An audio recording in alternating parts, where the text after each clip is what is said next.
Today's session is the preliminary works and pre-delivery for supply chain masterclass. My name is Cynthia, and I'm a sustainability consultant at Turner & Townsend. And today we are joined by Megan Cresswell, a senior consultant at Turner & Townsend and Rise Supply Chain Lead. This is a retrofit information, support, and expertise event, which is fully funded by the Department of Energy Security and Net Zero and delivered by Turner & Townsend. Without further ado, I will now hand over to Megan to start today's presentation. Cynthia introduced me. I'm senior consultant at Turner & Townsend. I've been here for about 3.5 years.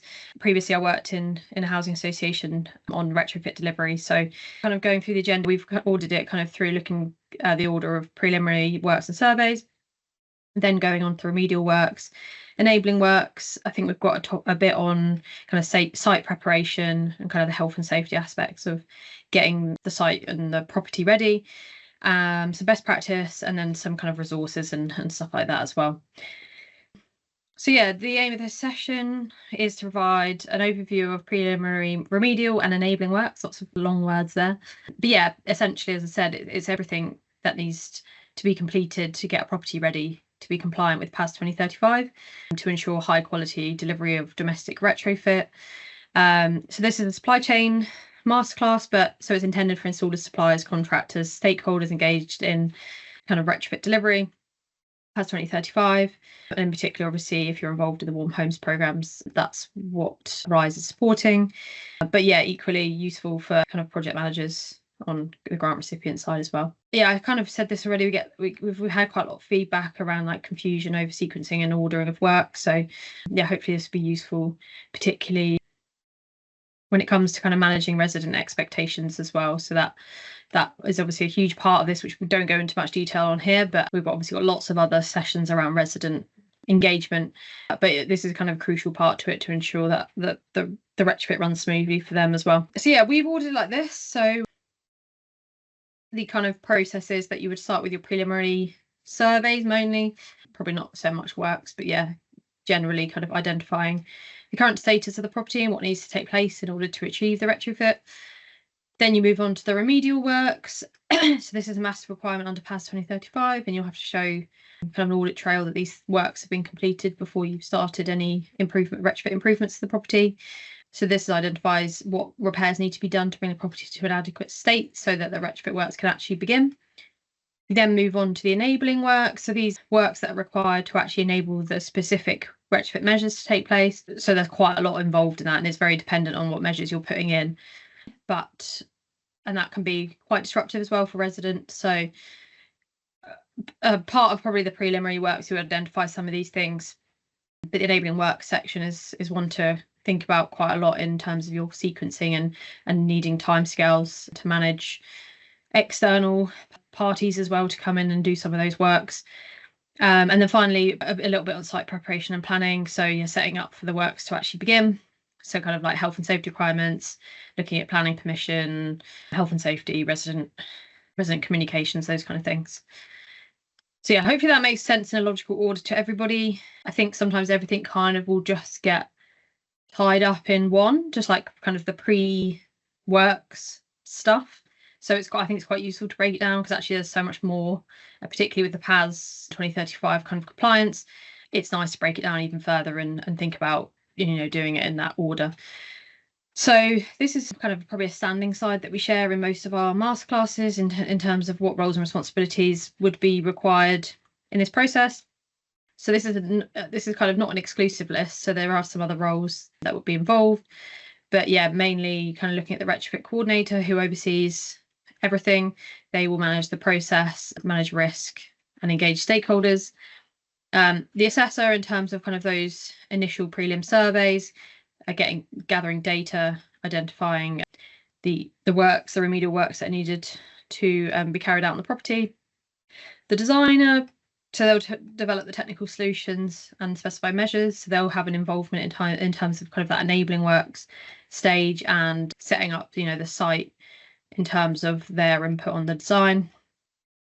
The installers, obviously qualified and certified to PAS 2030, are involved kind of in terms of they need to be informed at this stage probably, so that they're they obviously won't necessarily be involved in this process, but they'll need to be informed about what work's going on and potentially have an input on things like the design, maybe some of the enabling works around kind of asbestos removal, those kind of things.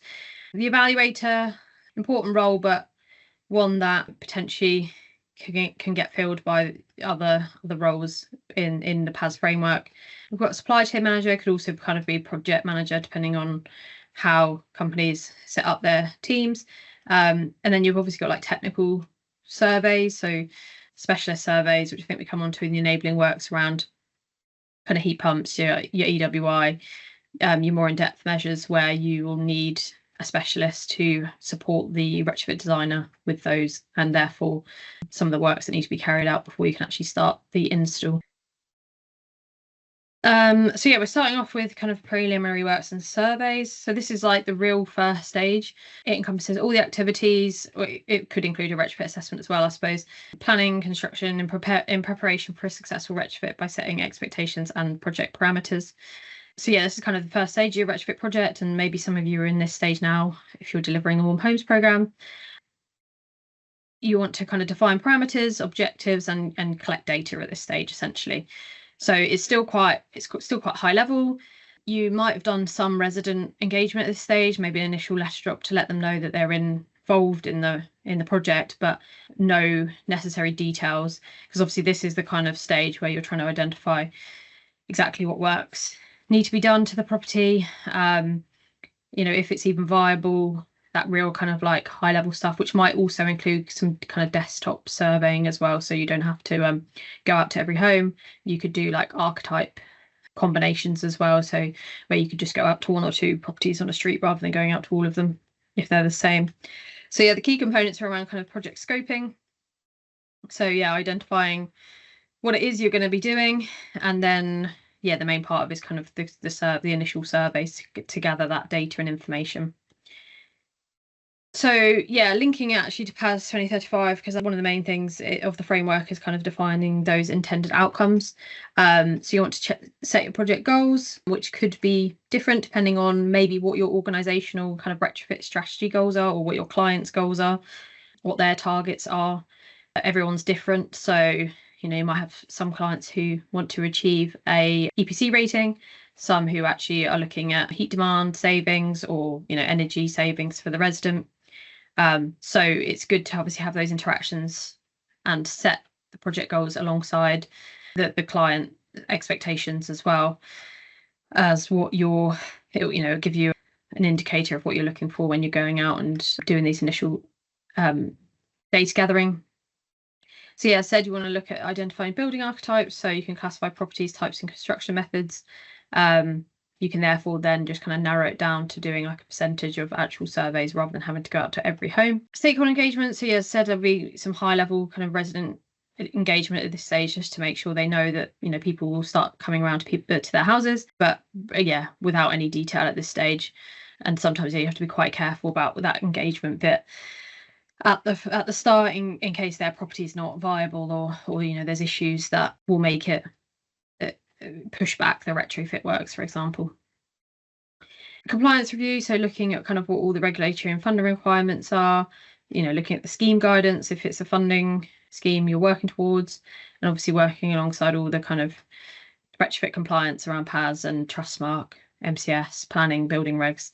Yeah, there's a lot to consider basically when looking at retrofit projects, which I'm sure you're all aware of. Yeah, so this could even include, it's kind of what you want to cover everything you need to think about before attending a property. So could include like resource planning, yeah, stakeholder management, communications planning, all those kind of things that go into the pre-project exercises. So these are some of the kind of initial on-site surveys that you want to do. So after you've collected some of that really initial kind of desktop data and information on your project, you'll then move into the kind of surveying stage, where again you could do this on an archetype basis if it's just getting that initial information to set your project, so you've got an idea about how to procure, or obviously if you're then knowing you're going to include those properties, every retrofit assessment will need to be done on every property.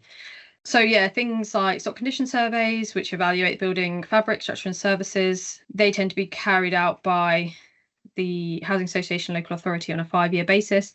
So obviously gathering that information from them would be really key if you're an installer, in terms of kind of setting that baseline for what's in that property and what to expect.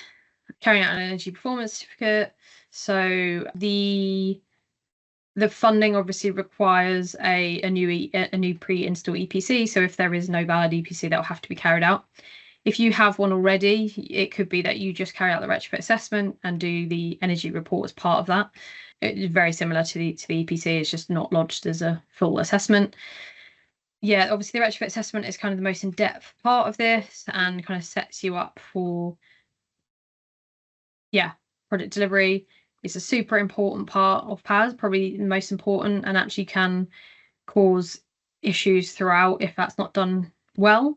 So yeah, definitely make sure your assessors are, doing a good job. They're qualified. They're getting their works are checked. They're not doing too many assessments in a day, and they're taking the time to gather the data on like a first time approach, because what you don't want to be doing is having to go back to properties and get access again with the residents. It's always quite difficult.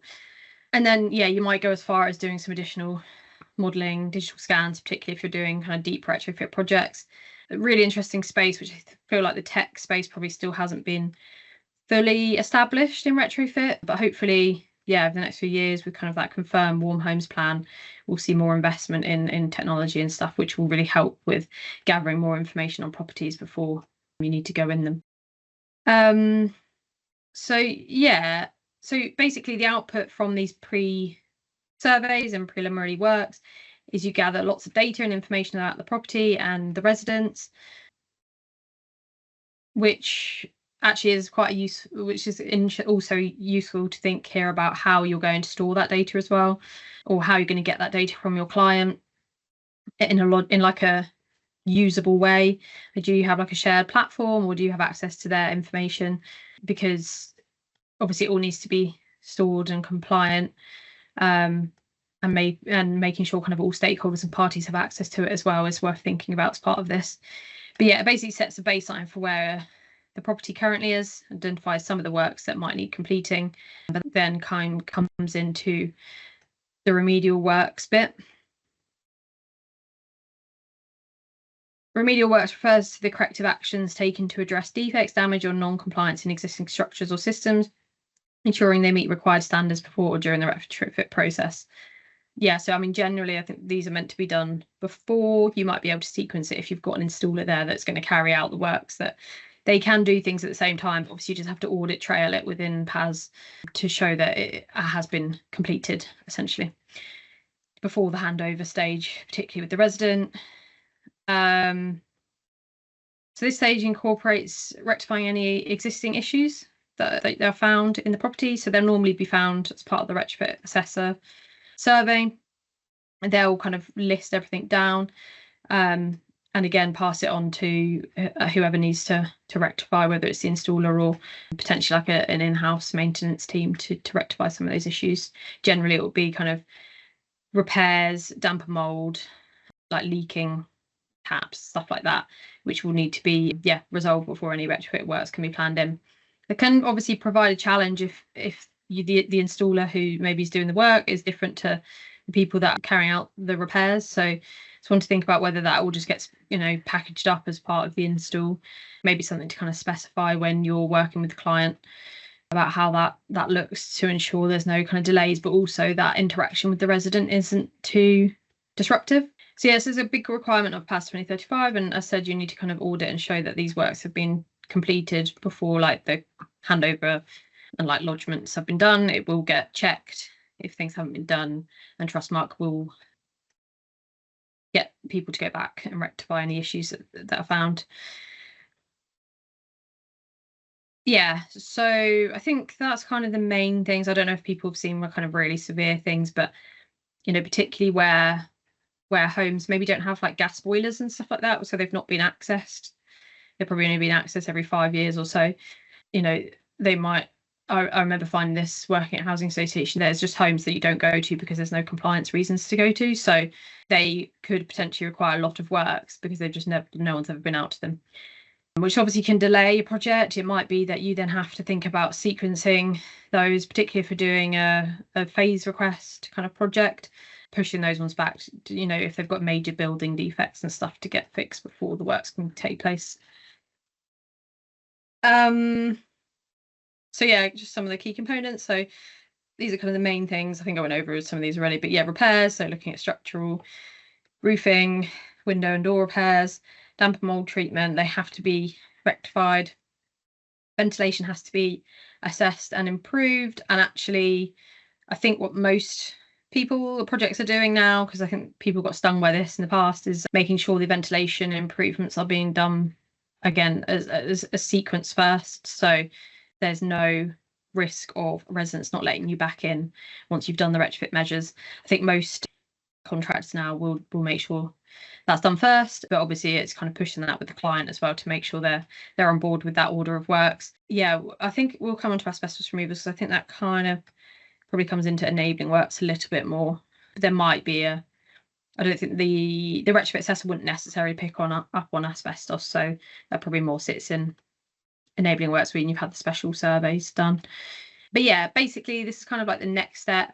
It can vary your project timescales, so worth thinking about in your project plan, and yeah, thinking about how that kind of interaction between different installers and stakeholders works to ensure both disruption and time are kind of time impacts are limited. So next we're looking at enabling works. So these are kind of what the works are required to enable the retrofit works to take place. So they involve site preparation activities that must be completed before the main retrofit works commence, ensuring a safe, compliant and efficient start for the main contract. So I think we've got a few examples over some other slides, but there's probably loads. You've probably seen some as you've come across projects before. And again, it will be very, very dependent on the type of property, the age, kind of size, and yeah, just how, potentially even like the areas as well, areas of the country that you're operating in as well. But yeah, we've got some examples here. So meter boxes this is a big one, especially if you're carrying out insulation measures, particularly EWI. Need to think about whether it needs to be potentially removed. I know some people.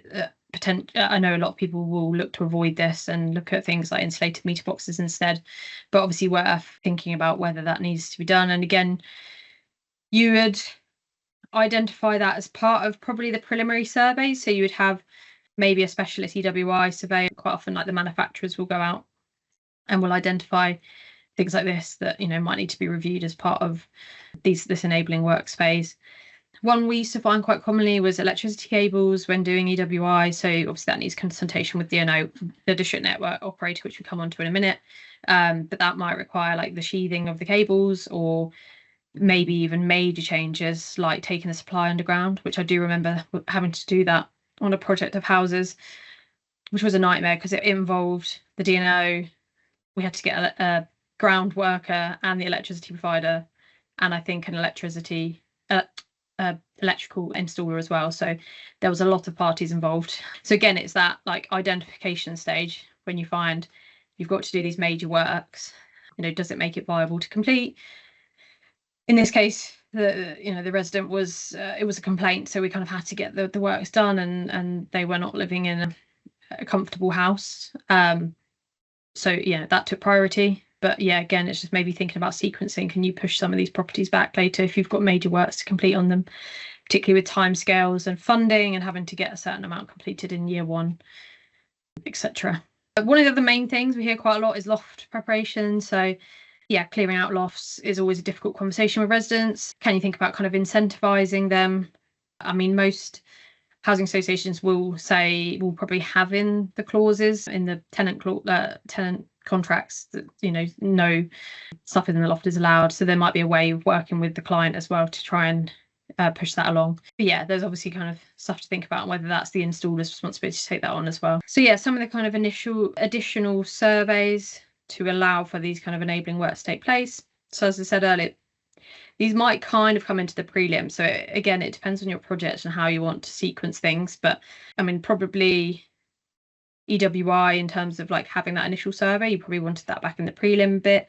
And then you have the enabling works in this stage in terms of what works you need to do to be able to complete PAS compliant install. BA might have specific heat pump surveys carried out. One of the main things is asbestos. So yeah, any changes to a property will need an asbestos survey if it's pre-2000. And I know this can cause, again, quite a lot of issues in terms of sequencing. So it's worth working with the client to understand how they're managing that. Normally they'll have their own kind of contractor that they'll want to keep doing that process. So it's how like you can prioritize and make sure the right focus is done in terms of, obviously you want to be targeting certain areas depending on the measures as well for those surveys. The ecology, if you're doing kind of loft installation, you identify any bats or swifts in the loft. Yeah, generally can only be done May to September. Again, you'd normally get a specialist ecologist to do that, but I know a lot of contractors have kind of, these contacts, particularly like loft installation contractors will have these contacts available to go out and do these surveys. And normally there is a workaround in terms of carrying out the work. So yeah, these are just kind of some examples of enabling works to be able to carry out certain measures. So I see in the first image, the satellite dishes are often mounted directly onto external walls. I think this is the previous one. They may need to be temporarily removed and repositioned to avoid disrupting signal reception. I do remember that being a big issue when putting scaffolding and things up. Quite often it had issues with satellite dishes, so you'd have phone calls from residents. So from a contract perspective, I suppose if you're putting up scaffolding or moving satellite dishes and stuff, it's always worth checking with the resident first before you leave site that they're happy, so you don't have to go back and move things around. Yeah, so the roofing, obviously if you're carrying out things like solar PV, as part of the kind of assessment and maybe the stock condition survey as well, will have identified the condition of the roof, and if, like generally, if the condition or the replacement was targeted within the next few years, most people will look to replace the roof or repair it before they carry out any PV works.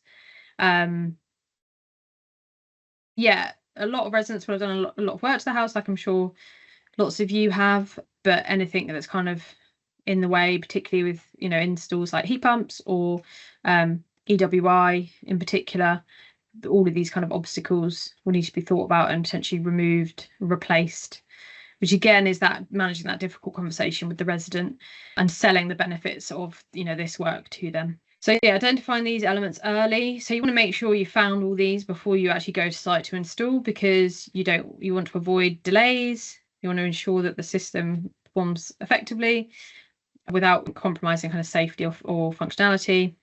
And obviously, again, this has to go through the PAS process. Trustmark will audit and find any non-compliance and ask for remedial works to be carried out. So you want to make sure it's all done before you have to kind of go back. Oh yes, that was the thing about satellite dishes. Gas flues, quite often an issue. Obviously, they're critical safety components and they need to be thought about, extended or adapted to maintain the proper ventilation. So a lot of this is kind of the detailing we see issues on, particularly with EWI. So the guttering and all these kind of little things need to be made sure they're adapted properly, obviously for the works to take place, but then put back on to ensure there's no kind of thermal issues caused by those things going back on. And kind of you want to avoid those unintended consequences and ensure smooth delivery of the work, and particularly for the resident as well. In complex kind of retrofit projects, you are likely to need to do some more things. And actually, I think as we've probably seen, a lot of projects have completed quite a lot of the complex measures. So we're now probably moving on to some of the more difficult retrofit measures that may require some of these additional notifications and adaptations.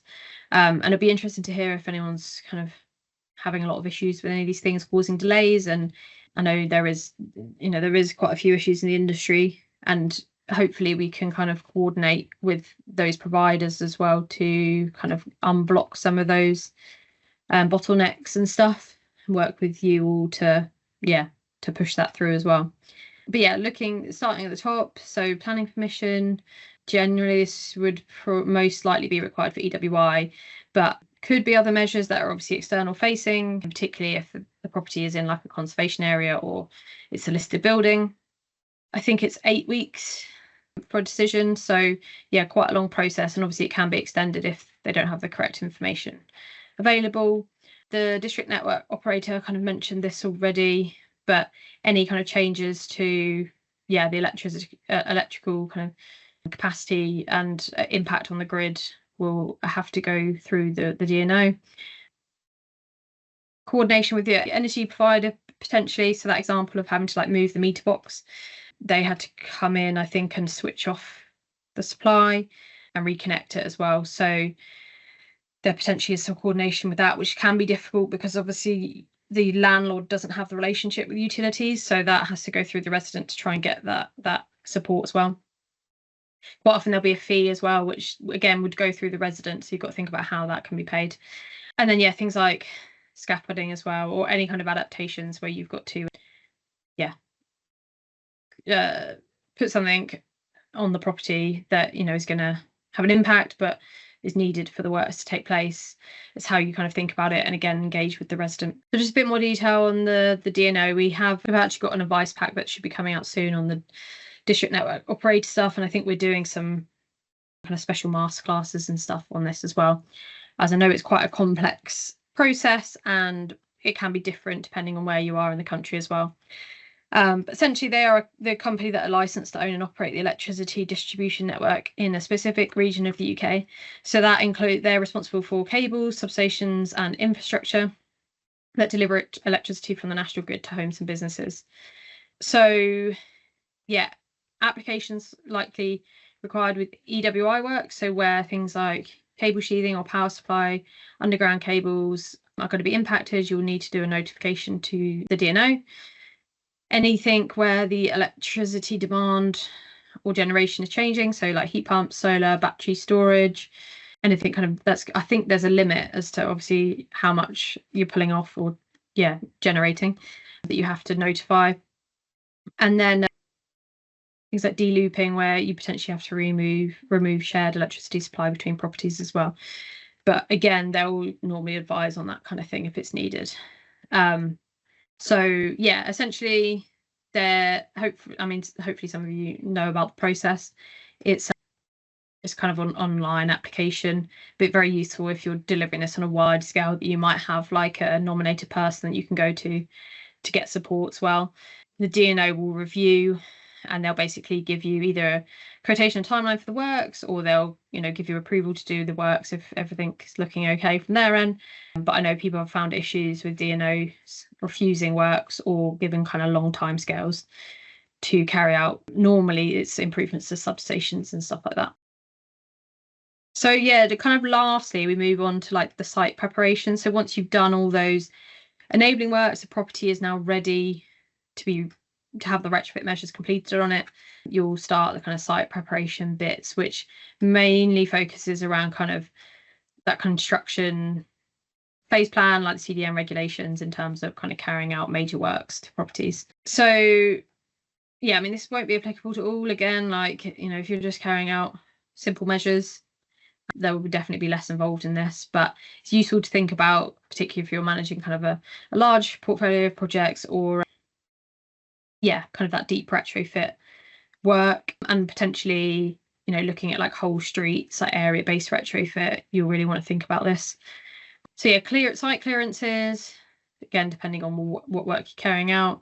If you're carrying out a ground source heat pump, this would be very key to get your borehole drilling equipment in. But it could be just just a hedge or something that you need to remove to carry out some EWI as well. Soft strip out, so removing any non-structural elements as needed. Thinking about access and security, so kind of all that temporary access, temporary structures like scaffolding, obviously meeting all those regulations. And then finally, obviously under CDM, it's a requirement to provide welfare facilities, so where you've also got to think about where you might set up some of these things. I've seen quite a lot of projects use kind of void and empty properties to suit the welfare facility requirements, which I think works quite well. So again, if you're doing an area-based retrofit, that might be a good option. But if not, obviously you've got to think about having a site area, which can be difficult, particularly obviously in built-up areas. So as part of that kind of preliminary stage assessment is to actually identify, is this possible to carry out, because we know we need these facilities available. So yeah, as I said, under the CDM regulations, these aren't optional. They're legal obligations for the principal contractor. They're required for all construction work, including maintenance, repair, refurbishment, new builds, in housing asset management, regardless of the project size or duration. There's no minimum project size for CDM to apply. So it could just be that you're literally retrofitting one home and the regulations will apply. Obviously, they will vary depending on what the output is in terms of what kind of you put together in your construction phase plan. But yeah, it's a requirement to carry this out for any works. Yeah, I kind of said about minimum welfare provisions. So there's obviously loads of information, which I'm sure everyone's aware of if you're working in this space. And yeah, as I said, like it's just not overlooking the need for kind of adequate storage space for equipment, materials, and like even just detailing, like, because I think this happened to a few projects where we had bad weather and the materials were stored somewhere and they got flooded. They then, lost out on all those materials. So it's like even thinking about, is this on a floodplain? Those kind of activities when thinking about your storage and your site preparation as well. So yeah, well-prepared site, safe, efficient, and yeah, required for any major project. So yeah, just a little bit on supply chain management and risk. So yeah, risk management, you need to ensure you maintain a live risk register covering risks and enabling works, allocate budget and time for unforeseen issues. So we've spoken quite a lot about some of these, which can be kind of put into your project plan. Obviously, some things that are unforeseen will have to have just changes to, and that will have to be continuously updated. But it's probably very rare that actually a property is completely ready to go. So you can take into account some kind of delay for some of these works. Yeah, thinking about kind of resource and logistics planning. So sequencing all of these surveys, works, but to avoid delays, but also to obviously avoid that disruption to the resident that is living in that property. Because this is, even before any works have been completed, any improvement works have been completed. So again, it's kind of like those incentives and supporting like vulnerable customers. That will all be part of the kind of client's resident engagement plan. Yeah, communication and stakeholder management is massively important, as I'm sure you're all aware. It's useful to have kind of a named resident liaison officer or kind of site contact who they can go to that will cover all of these things. And there's potentially lots of different people coming in at different points. So if they're aware and are on top of all of that, they can just be that single point of contact for the resident. And yeah, keeping client funders up to date with regular feedback, progress reports, and yeah, it's that kind of sharing of information. So any tools, trackers you've used, kind of sharing that with the client or your installers or subcontractors to ensure that consistency and visibility across the program.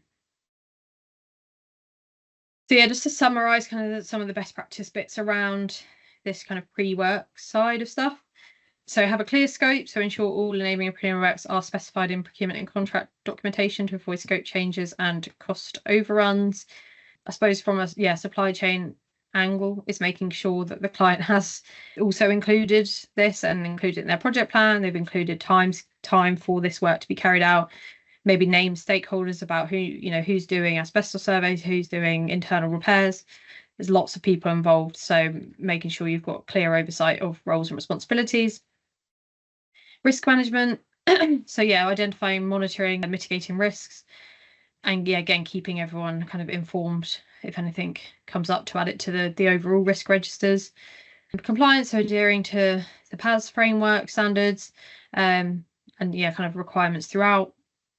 Because at the end of the day, if things don't get met at this stage, it can cause a project to fall down, and therefore things like lodgements won't go through, and the client or whoever won't be able to get the funding, and they've spent a lot of money already by this stage. Yeah, key thing is kind of resource scheduling, planning to ensure there's like a smooth transition. So you should just go from one to the other rather than maybe residents having to wait kind of months as well for other works have to come down the line. So having that oversight of when things can take place is useful. Yeah, kind of tools, trackers, checklists, project plans through Gantt charts. Yeah, all that kind of project management documentation you'll have. and effective coordination of kind of tracking multiple activities and surveys to ensure efficiency and a positive resident impact. So as I said, there's lots of complexities to go into it. Obviously, it very much varies on the type of project you're delivering, but good to have oversight of all of these things and kind of plan it in as worst case, and then you can maybe have each property and kind of tick what's needed next to it as well. Yes, this is just a bit of an overview about application for warm homes projects. So all the warm homes installations must comply with PAS 2035 standards, ensuring a whole house retrofit approach. So installers must be Trust Smart registered or MCS registered for heat pumps, PV batteries and diverters, and use MCS certified products where applicable. So all of these requirements help guarantee quality, safety and accountability across all retrofit measures. Project grant funding is limited by cost caps, which vary depending on the property type, energy efficiency measure and tenure. Funding is typically split between capital budgets and admin and ancillary budgets. So actually that's worth thinking about in terms of these works, where they best sit. It probably is a split between capital and A&A. But again, it's useful to plan ahead for clients to make sure that they stick within the funding limits. And there's quite a useful breakdown, I believe, in the guidance documents for what can be considered either or of those. Obviously, the Warm Homes programme, it follows a strict delivery timeline.